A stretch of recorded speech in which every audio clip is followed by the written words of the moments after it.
Alô, amigos do IEE. Estou aqui para conversar com vocês hoje sobre um assunto muito interessante. Pagar o bem com o mal. É isso mesmo que você ouviu. Você não está enganado. O nosso assunto é pagar o bem com o mal. E não como está lá no Evangelho, pagar o mal com o bem. Dando uma pesquisada no Novo Testamento, nos ensinos de Jesus, nas epístolas de Pedro, de Paulo, a gente percebe que Jesus não falou dessa possibilidade, da possibilidade de alguém pagar o bem com o mal. Jesus questionou a possibilidade de se pagar o mal com o mal, como era costume no seu tempo, e era de acordo com a lei. Pagava-se o mal com o mal. O direito de vingança era uma coisa estabelecida nos tempos de Jesus. Se alguém me fez alguma coisa que me prejudicou, eu tinha, naquela época, perante a lei vigente, o direito de me vingar, de pagar o mal que foi feito contra mim com um mal em igual medida contra o meu ofensor ou agressor. E Jesus contestou esse ensinamento antigo, essa lei antiga, colocando um novo conceito, uma nova proposta.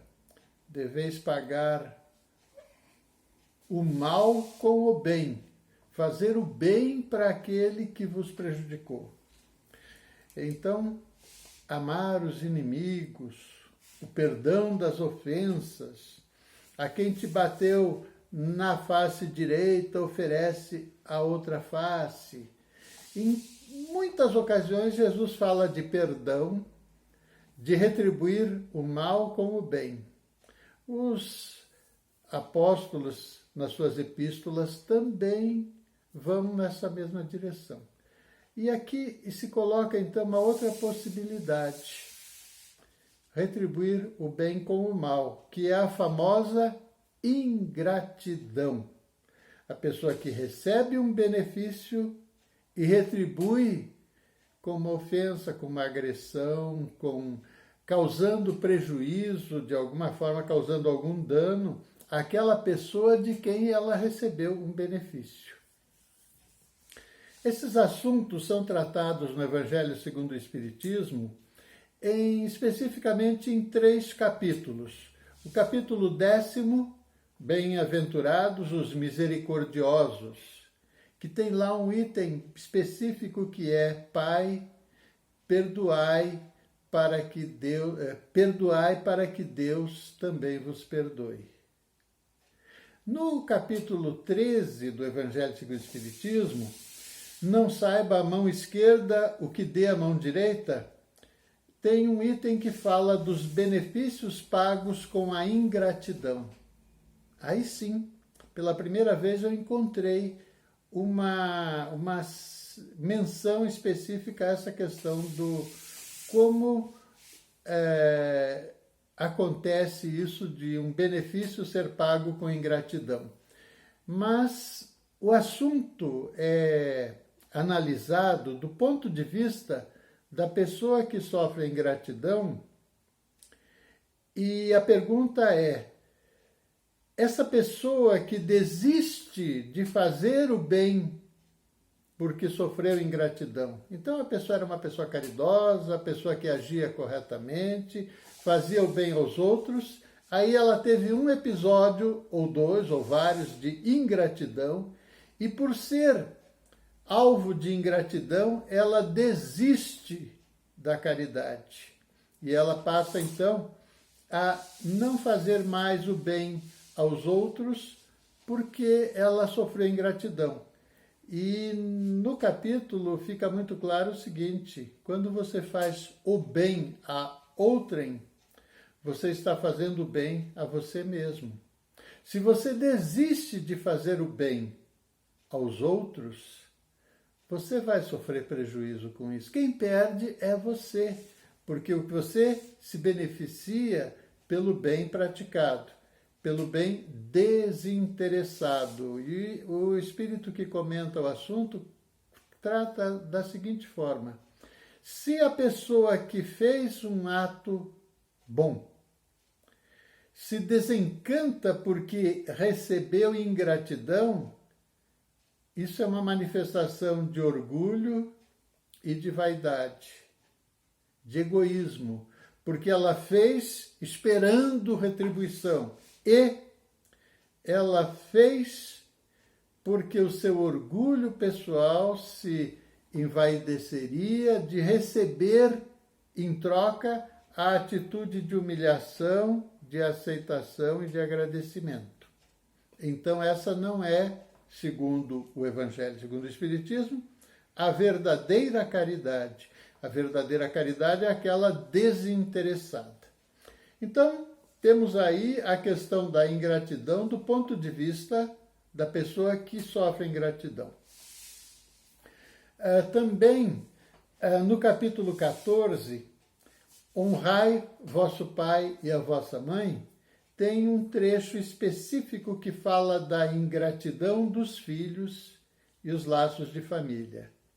Então, existe um comentário muito sério sobre essa questão, dizendo que os filhos serem ingratos com os pais é uma das formas mais graves de ingratidão. E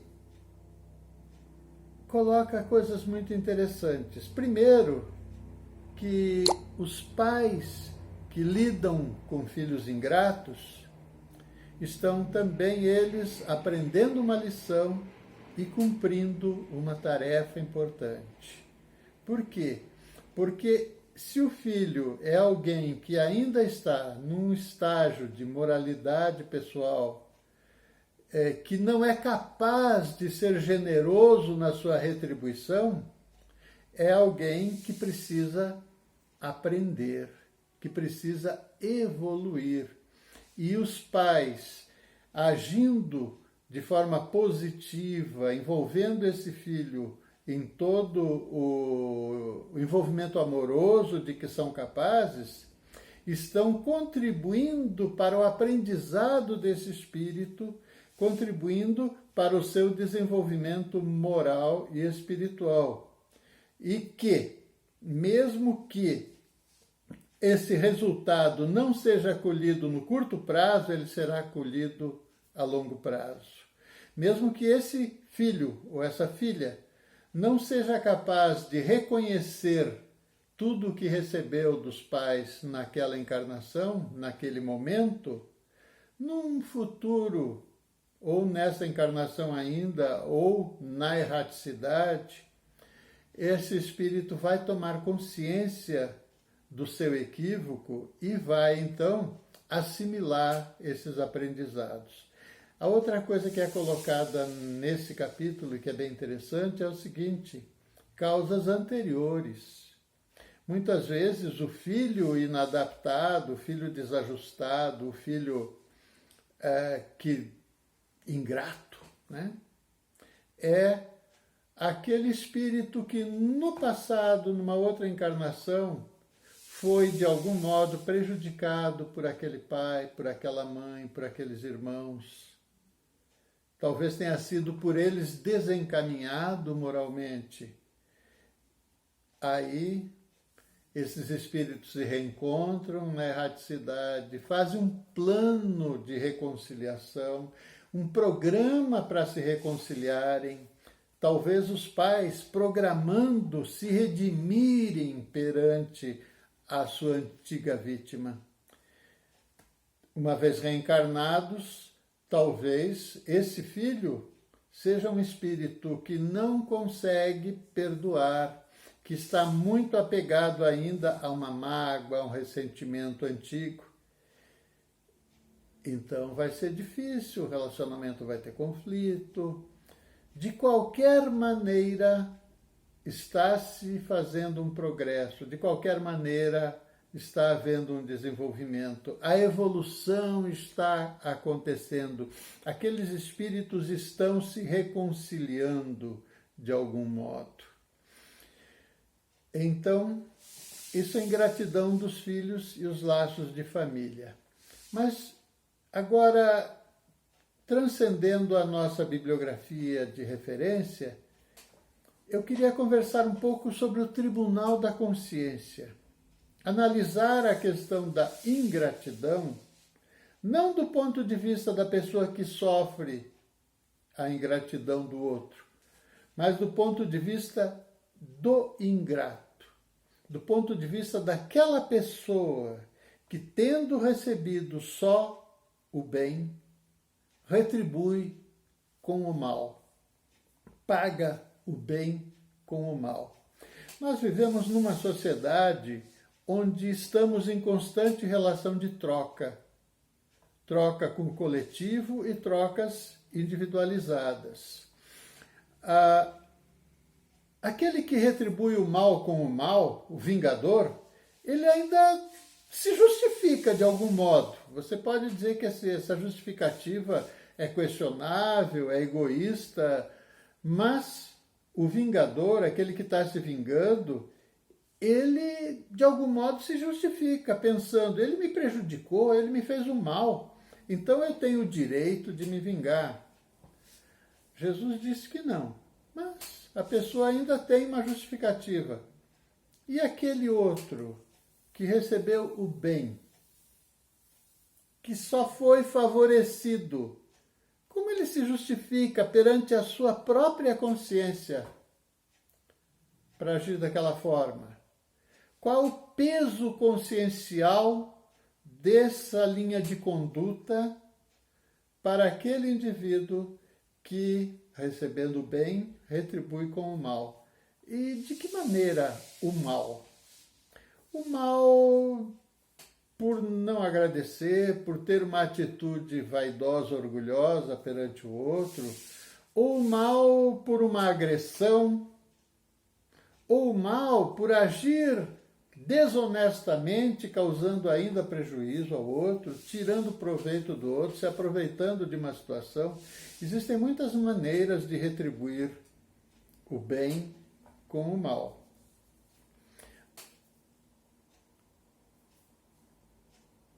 Já pensaram nisso? É fácil a gente pensar e criticar essa pessoa e pensar: que conduta condenável essa? Que coisa mais feia uma pessoa receber o bem e oferecer o mal em troca. Mas eu pergunto, você, eu, não temos sido ingratos em algumas situações, em alguma ocasião? A gente pensa nessas questões, nesses temas morais do Evangelho, com uma perspectiva importante, considerando grandes coisas, situações muito graves, né? Mas vale a gente lembrar que esses conceitos que foram trazidos por Jesus, que Kardec reiterou, que o Espírito Verdade reafirmou e detalhou mais minuciosamente, são conceitos que são válidos para ser aplicados nas pequenas coisas do dia a dia, nas situações cotidianas, corriqueiras. Num sorriso não correspondido, ou correspondido com uma cara feia, numa gentileza não retribuída, ou não aceita, ou aceita de má vontade, num gesto de carinho de um familiar, que a gente às vezes ignora porque está com pressa, porque está estressado, numa resposta num tom irritado para uma coisa de menor importância, no esquecimento de fazer aquele gesto de carinho cotidiano para aquela pessoa que é tão dedicada a nós. Pode ser um pai, uma mãe, um filho, uma filha, um esposo, uma esposa. Então, pensar sobre essa importância e utilidade da reciprocidade nas boas coisas da vida. Se eu recebo alguma coisa boa, oferecer em troca também uma coisa boa. Se eu recebo uma gentileza, ser gentil em troca.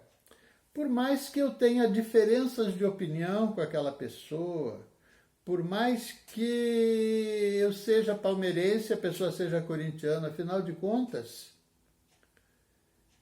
eu recebi uma coisa boa de alguém.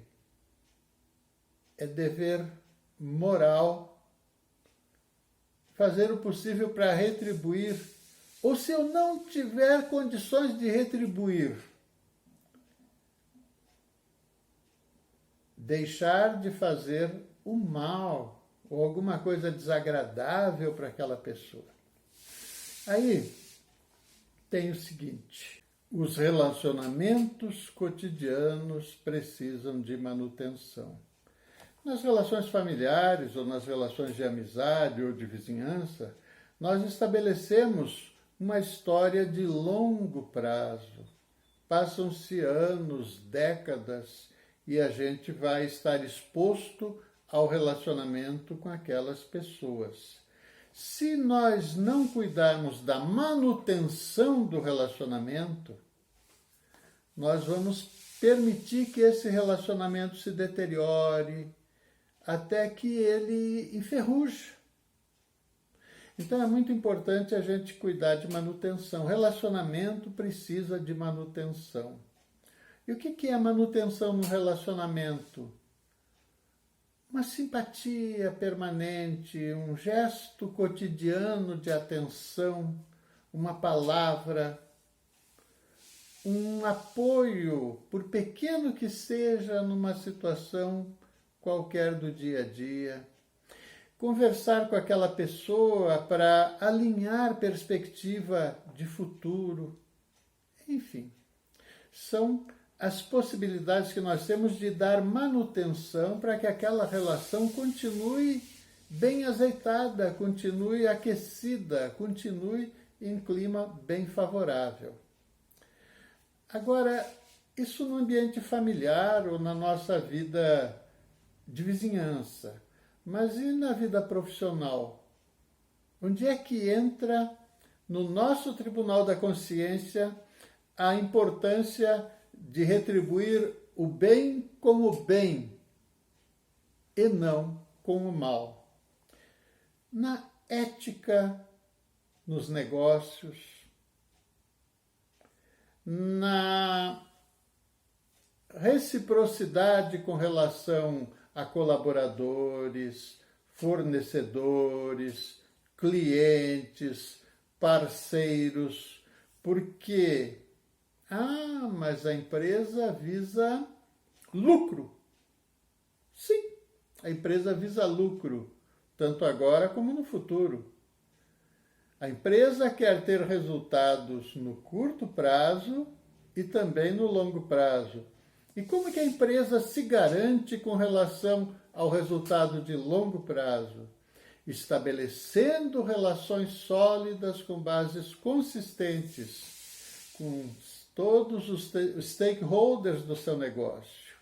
Então, se eu não tiver uma relação de boa reciprocidade, de reconhecimento, de valorização com os meus fornecedores, eu corro o risco de perdê-los para outro cliente mais generoso e ter que ir em busca de fornecedores de menor qualidade ou menos interessantes.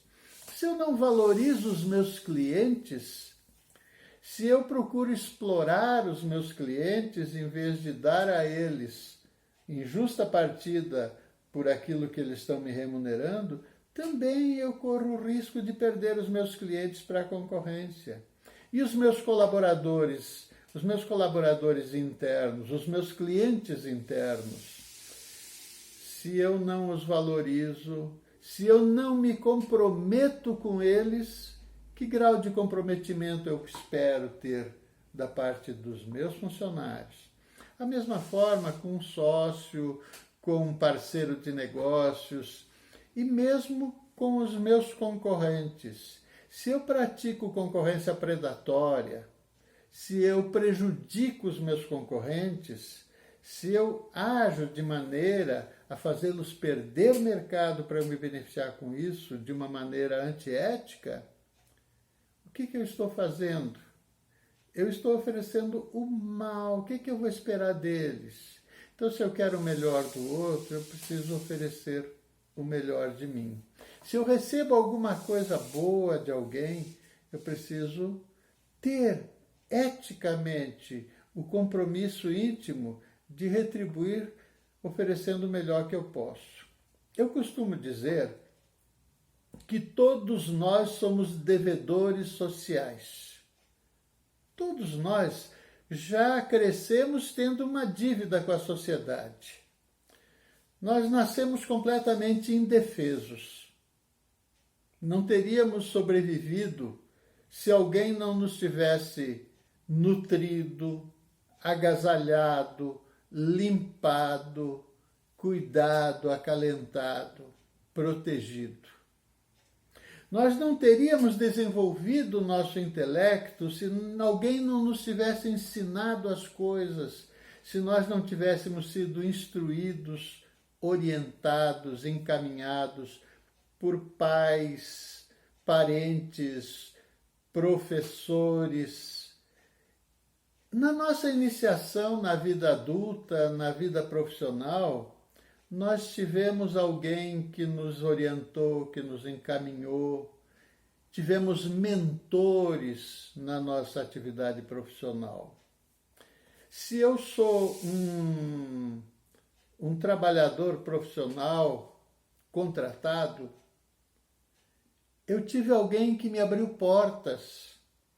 Eu tenho o meu empregador com o qual eu tenho um compromisso de reciprocidade. Eu tenho aquele parceiro de negócios que me fez uma indicação. Então, de qualquer maneira, qualquer que seja o meu projeto de realização pessoal ou profissional, ele só pode ser realizado com a participação dos outros. Não posso ser bem-sucedido sozinho. Por isso, oferecer o bem, mesmo quando eu recebo o mal, mas fundamental, obrigatoriamente, se eu recebo o bem, retribuo oferecendo o bem. Ah, mas eu não tenho nada para oferecer, eu sou muito pobre, eu sou muito carente, alguém que me ajudou é alguém que não precisa de nada. Eu não tenho como retribuir. Primeiro, existe a possibilidade da retribuição indireta. Recebi de A, não tenho como retribuir para A, mas eu posso passar adiante o benefício retribuindo na pessoa de B. Assim, a contabilidade do bem vai se mantendo equilibrada. E tem outra coisa, não tem ninguém tão bem, por melhor que esteja, que dispense uma prece em seu favor, em seu benefício. E não tem ninguém tão miserável de recursos que não possa oferecer ao menos uma prece. Então, essa também é uma boa prática, meus amigos, orar pelas pessoas, mesmo por aquelas pessoas que nós conhecemos pouco, que nós convivemos pouco, a quem nós, de algum modo, devemos pequenas gentilezas, pequenos favores. Oremos por elas. É uma boa e eficaz maneira de retribuir o bem com o bem. Agora, quando a gente está recluso aí por conta da pandemia, a prece tem um valor inestimável, porque ela tem enorme alcance. A nossa prece, ela chega longe, ela vai até aquelas pessoas que nós não podemos abraçar hoje. Então, juntamente com a teleconferência, com o telefonema, com a mensagem simpática, vamos nos lembrar de mandar bons pensamentos, de irradiar luz, amor, boa vontade para aquelas pessoas. Mesmo alguém que nos beneficiou há décadas e que a gente nunca mais teve contato, se perdeu no passado, no tempo, nem sabemos se está encarnado ainda, essa pessoa pode receber a nossa gratidão na forma de prece, na forma de um pensamento luminoso. Esteja ela encarnada ou desencarnada, essa energia moral da gratidão vai chegar até ela. Então, meus irmãos, retribuir o bem com o mal, jamais. Lembrando que isso vale para o varejo e não só para o atacado. Então, vamos pensar um pouco na nossa atitude, nas pequenas coisas, no dia a dia, e procurar ser generosos. Se nós recebemos alguma coisa positiva de alguém, vamos retribuir positivamente. Isso vai nos ajudar a ter mais empatia nos nossos relacionamentos, prestar mais atenção nas pessoas, especialmente naquelas pessoas que às vezes a gente não presta atenção nelas, passam desapercebidas, mas que são importantes porque nos fornecem algumas coisas básicas para a nossa existência, para o nosso conforto, para a nossa felicidade cotidiana. É isso, meus amigos. Oremos por todos os que nos beneficiam direta ou indiretamente. Sejam felizes, amem. Graças a Deus.